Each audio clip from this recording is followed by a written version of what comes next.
So we have come to the end of this checkpoint of finding the pH of buffer solution as well as exploring the concepts related to buffer solution. So to sum up, a buffer solution is a solution who is capable of resisting pH changes where a small amount of acid or base is added to it.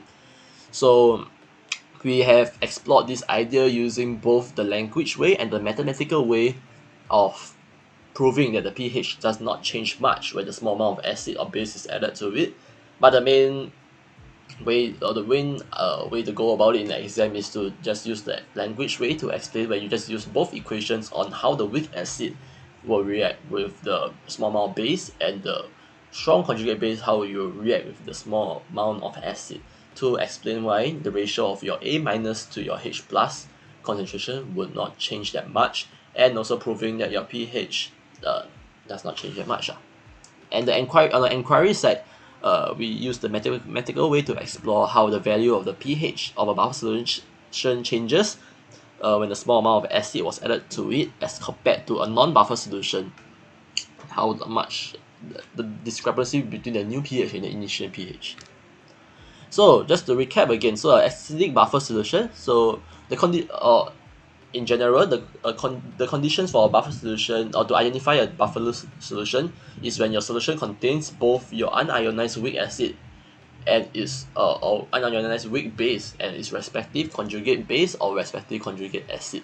That's how you can, when you see this in an exam, you can also you can identify immediately that this is a question about buffer solution, and as such, your formulas have to all circulate or be focused on specifically on finding the pH of a buffer solution. There's no longer an ice table for you to use, and there's no longer the it's not the same way as solving using a normal a weak acid or a salt hydrolysis question. So it's imperative for you to identify correctly that this is a buffer solution question. So yeah, let's recap again. There's two ways of preparing a buffer solution, so you have to take note on this is another method you can use to find out that this is a buffer that they are making. This is a buffer solution question. So the first method will be the easier method to identify, when you add your weak acid or weak base together with its conjugate salt, or your conjugate salt. So the salt will contain the anion, or the cation will contain the conjugate base or conjugate acid. So that's how you find out that this is a buffer solution. And also secondly, the not so obvious one will be the partial neutralization of your weak acid or weak base. So supposedly you have started off with a weak acid, you added a bit of strong base, not fully, but partial neutralization. As such, what you got will be some amount of unreacted or weak acid, and also your salt that was formed from the neutralization reaction, which contains your conjugate base.